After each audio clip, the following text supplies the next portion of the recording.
bem-vindos a mais um episódio do quadro Hashtag Pergunte ao Maestro. Se você é novo por aqui, já se inscreva, já dê o seu like para que você não perca nenhum conteúdo que estamos produzindo para você. Se você ainda não participou do quadro, é só você ir lá no nosso box de comentários e deixar sua dúvida, que muito em breve ela pode aparecer aqui nos nossos próximos episódios. Então vamos para as nossas perguntas.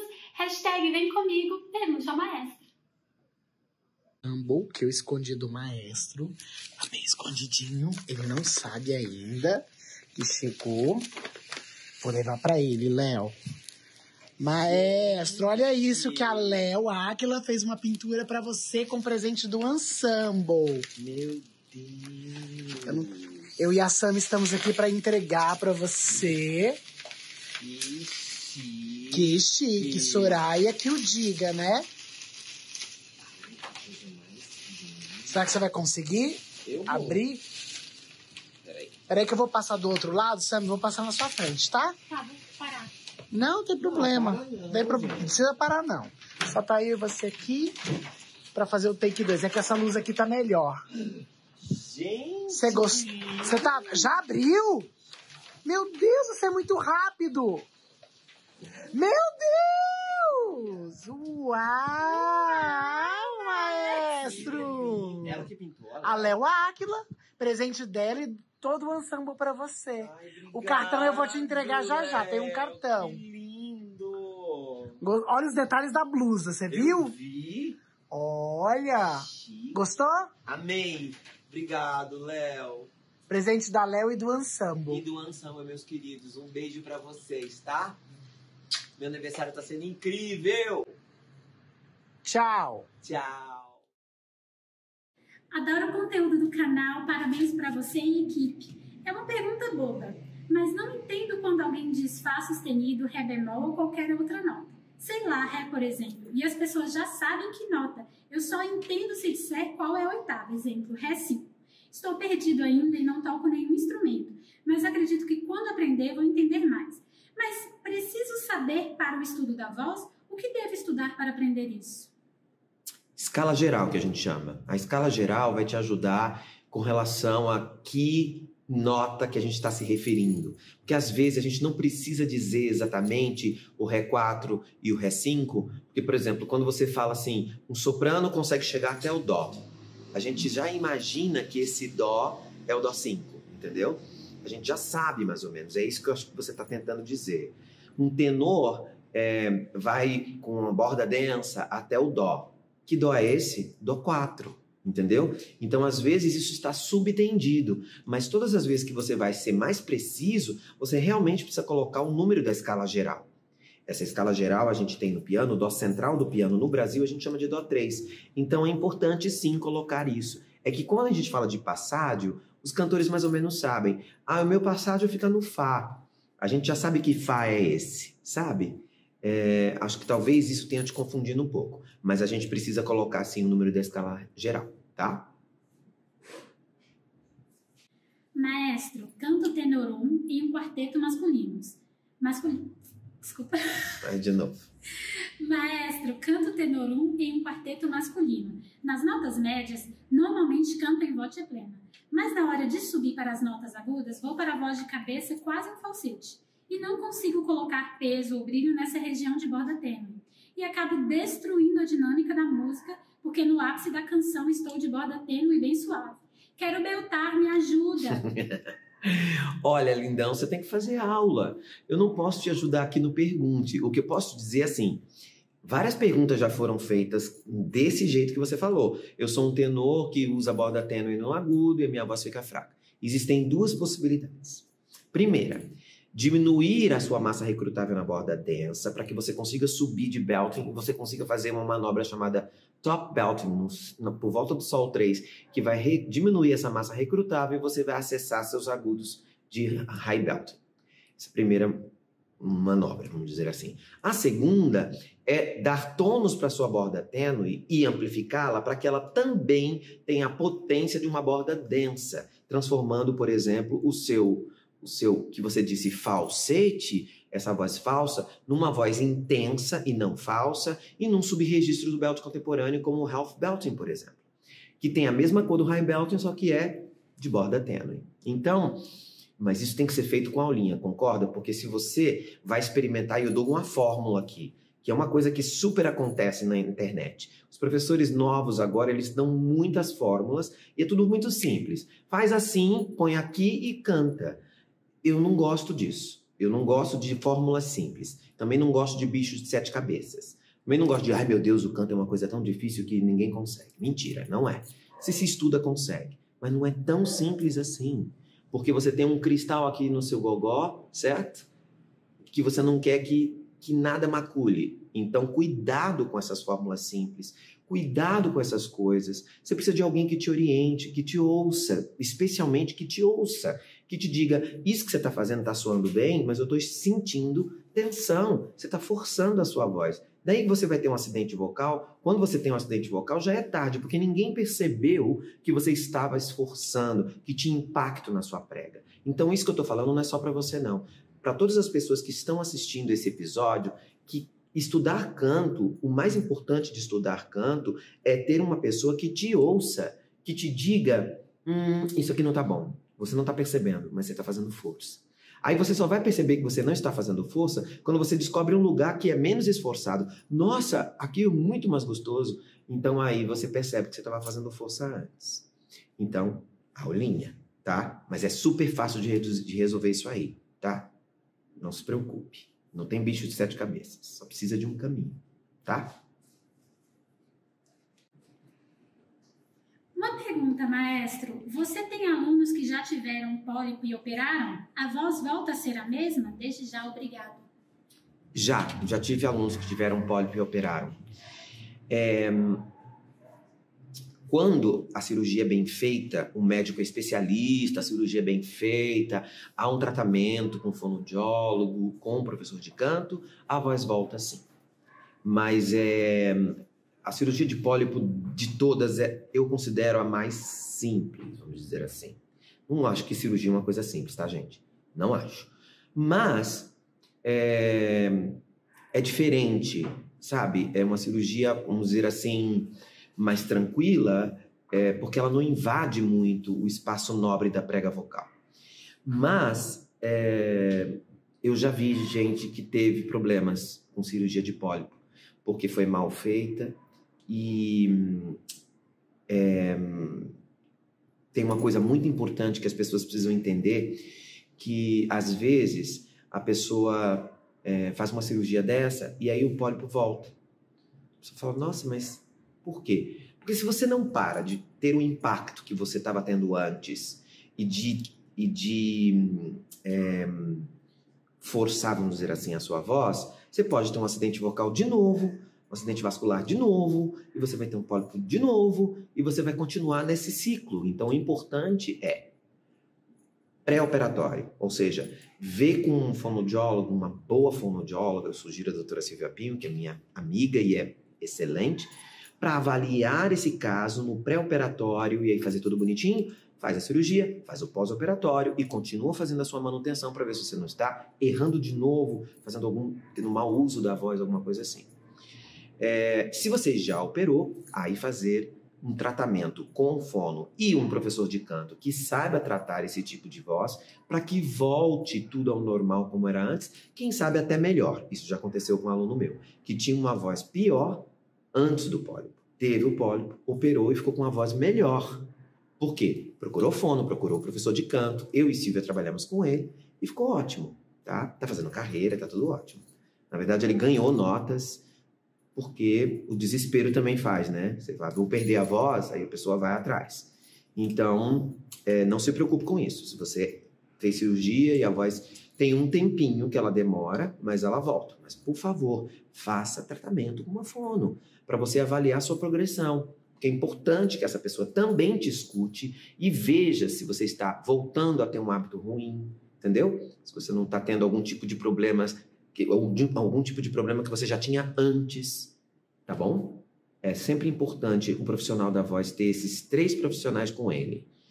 Um bom laringo, ou seja, um otorrinolaringologista laringo, especialista em voz, uma boa fonoaudióloga, um bom fonoaudiólogo especialista em voz cantada e um professor de canto especialista no estilo que você canta. Não adianta ser sertanejo e fazer aula com um professor de canto lírico. Não vejo muito sentido nisso, tá bom? Tem que ser especialista na área que você canta. Espero ter te ajudado. Oi, maestro, sou seu fã e tenho 2 perguntas. Você curte algum tipo de sertanejo? Se sim, qual? Tem como você mostrar o seu passágio principal, o que geralmente é de Mi ao Sol? Geralmente de Mi ao Sol. Tá, vamos lá. Eu curto sertanejo. Que tipo? Bom. Sertanejo bom. Entendeu? Como todo tipo de música, eu não tenho preconceito. Eu gosto de música boa. Quando a música é boa... Mas, por exemplo, tem como você não gostar de Evidências? Não tem. É um hino. É um clássico, não é? O Chororó, para mim, eu escrevo sobre ele no meu livro. É o nosso Belter brasileiro. Eu amo.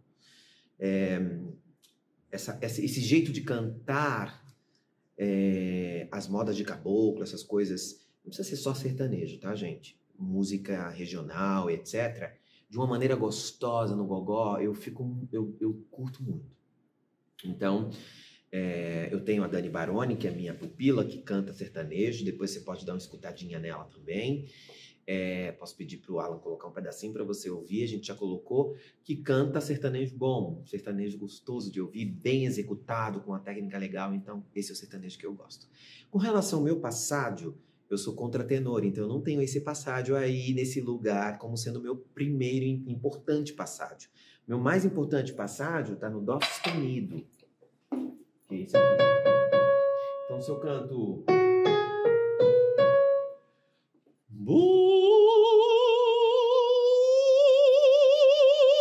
Aqui é o meu passádio, nesse lugar. Então, se eu acesso bem esse lugar...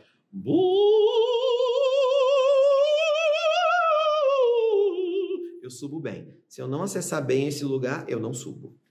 Esse é o meu principal passádio. Então, estou sempre concentrado nele para que eu não tenha nenhum tipo de tensão quando eu chego no meu último.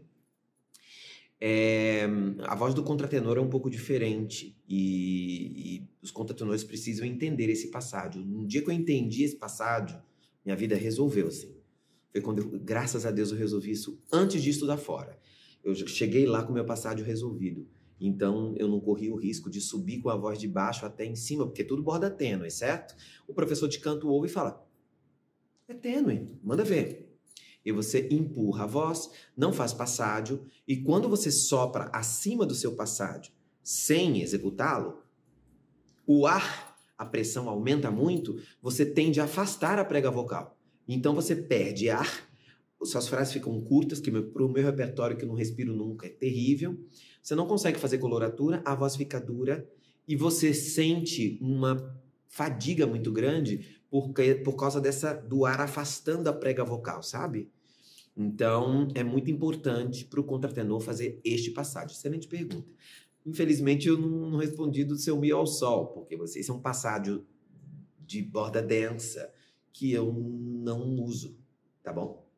Sobre o drive supraglótico promovido pela vibração das pregas vestibulares, em um curso de canto que eu fiz, eu aprendi um passo a passo que consiste em subir a laringe para treinar o músculo das pregas falsas e depois ir introduzindo essa sensação às vogais.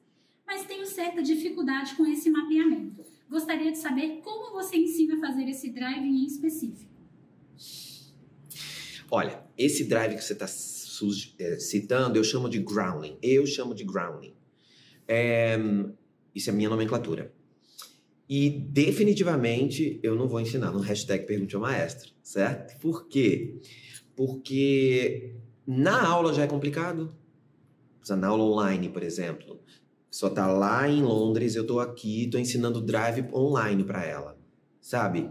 E aí ela está fazendo, eu tenho que ficar atento de um jeito para ver se está realmente do jeito certo, sabe? Se a vibração está realmente acontecendo nas pré-vestibulares, se realmente ela não está fazendo força. Mas a coisa que eu posso te garantir, que é o grande segredo do growling, é o sopro. A maioria das vezes, quando você tenta fazer growling e você sopra, você sente irritação na prega vocal ou uma vontadezinha de tossir ou um leve incômodo. Por quê? Você tem que pensar na sensação de apneia e isso vai te ajudar muito a não ter impacto sobre a prega no growling. Agora, growling, drives, tudo isso tem que ser feito com aula. Mesmo scoops e cry, mesmo isso tem que ser feito com aula. Porque, de novo, o professor de canto vai ouvir e dizer, não, esse não. Aí o aluno fala, poxa, mas soou tão bem, professor. Soou muito bem, mas não soou muito bem, o som tá legal, mas eu tô escutando uma tensão e a sua cara não tá boa e você tá ficando com a voz cansada, você tá percebendo? O aluno se entusiasma tanto com o som que ele não percebe que aquilo tá desgastando a voz dele. Então, um drive bem feito, seja um drive vindo do fry ou um drive de prega vestibular, esses drives todos que a gente usa separadamente na música, todos eles bem feitos, às vezes aliviam a pressão, ao invés de aumentá-la. Então, tem alunos meus que usam drive para aliviar a pressão, porque quando coloca o drive, a voz fica mais suja, ele canta menos. Então, muitos cantores de rock usam drive para tirar a voz. Então, bem feito, ajuda. Mal feito, pode acabar com a voz. Então, não acho legal eu falar sobre isso aqui. Acho legal dizer, procure um professor, procure alguém que saiba fazer, ou um fonoaudiólogo. A doutora Silvia pode te ensinar a fazer, sabe? Ela sabe fazer, ela sabe ensinar. Então, pode ser com ela, ou pode ser com um professor de canto, mas principalmente, evite o impacto, evite sopro sobre a prega vocal em qualquer drive. Sempre pense, eu digo para meus alunos, pense numa rédea que te segura. Isso vai diminuir o impacto. Tá bom? Mas faça a aula, não tente fazer sozinho. Pelo amor de Deus. Não. Tá bom? Olá, maestro. Gosto muito do seu conteúdo. Não, olá, maestro. Gosto muito do seu canal e do seu conteúdo. E principalmente do senhor. Gostaria de aproveitar... Tira o senhor. Vai. Gostaria de aproveitar e perguntar. Tem como dar exemplos do que é e do que não é floating? Preciso me sentir como uma bigorna amarrada no pescoço no fundo do mar? Obrigada. Como é que é? Preciso me sentir com uma bigorna... Amarrada no fundo do mar. Uma bigorna amarrada no fundo do mar é exatamente o contrário do floating, não é? O que é floating? É você se soltar da bigorna e ir lá pra cima do mar e ficar flutuando. É o contrário. O que você está entendendo como floating? Vamos lá. Floating é flutuar, certo? Então, eu canto flutuando e não atarracado no chão. Então, o que eu penso? As minhas costelas estão abertas e eu sinto as minhas vísceras flutuando. É isso que eu tenho que pensar. Qual seria a sensação de floating?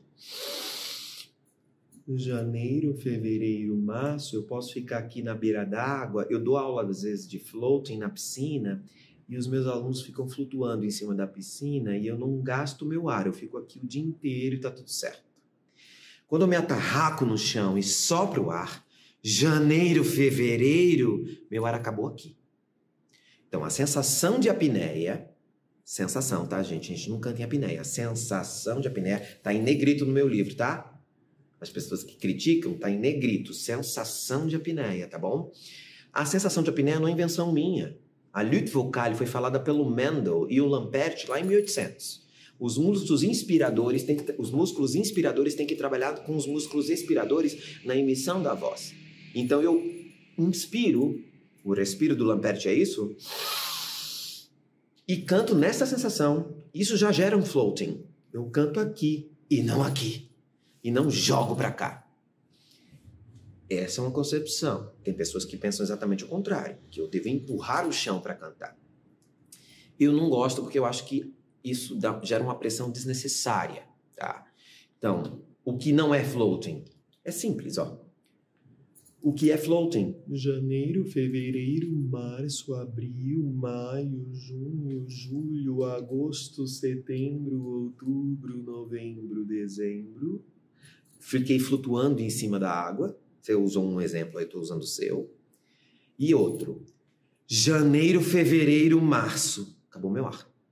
Eu empurrei o ar inteiro sobre a prega vocal. Ele foi gasto e não me serviu de nada. Então, esse é o grande tchan dos castrato. Porque os castrati, né, que a gente chama, que é o plural de castrato, o que eles tinham? Esse fiato sem fim. O cara não respirava. Farinelli dizia, posso ter 1 minuto. Posso ficar 1 minuto sem respirar. Então, por quê? Porque o cara tinha uma laringe de um adolescente com um pulmão de um homem de 2 metros. E eles aprendiam a controlar esse ar. Então, nunca empurravam. Mantini fala no tratado dele que nunca se deve empurrar o ar sobre a prega vocal. Então, em 1700, o tratado do Mantini é do 700, não é do 800. Então, o cara em 1700 já sabia que se ele empurrasse o ar, que ele ficava sem ar e fadigava. Enquanto que se ele poupasse esse ar na sensação de lutte vocale, da luta vocal, aí já é 800, esse nome já é do 800, Lamprecht e Mendel, que se ele fizesse isso, ele não tinha tanto impacto. E ele poderia projetar a voz dele num teatro grande, por exemplo, como o Teatro San Cassiano, que era o teatro de 4.000 lugares, um castrato poderia projetar sua voz sem gastar ar. Era impressionante essa voz, muito impressionante. Não tem nada igual hoje, tá, gente? Tem muitos contratenores, sopranistas que cantam, mas não tem nada igual um castrato, porque a primeira oitava deles, o falsete de Garcia, era todo de borda densa e grande projetado. Um belting projetado. Então, tipo, não tem nada igual. Não tem nenhum cantor que faça isso hoje. Então, os agudos, todo mundo pode fazer, né? Igual o Farinelli. Mas o Farinelli era famoso pelo Dó 3. A projeção do Dó 3. O Senesino era famoso pela projeção da sua voz de peito, que no fundo não era de peito porque ele nem tinha voz de peito, porque na muda vocal ele não conseguiu toda a massa recrutável de uma voz de peito masculina. Então essa voz de peito era mais ou menos um registro médio. Se você quiser ouvir mais sobre a voz de um castrato, eu vou pedir para o Alan colocar aqui também um pedacinho do Alessandro Moreschi, que é a única gravação que a gente tem. Aí você vai ver que os graves dele são belting. Você vai ver que não é uma voz de peito. É um grave beltado de uma criança. Ele gravou isso quando ele já era adulto, 50 e tantos anos. Eu não me lembro exatamente a idade. Mas é importante você entender que essa flutuação, você vai escutar no Moreschi. Ele canta e a voz flutua sobre as notas. Isso não é uma invenção minha. Tá? E vários cantores de hoje cantam com essa sensação de flutuação, ficar em filaturas, poupar a voz e usar a projeção para dar uma sensação de volume. Então, o que não seria floating, empurrar a voz. Isso seria o não floating, tá bom?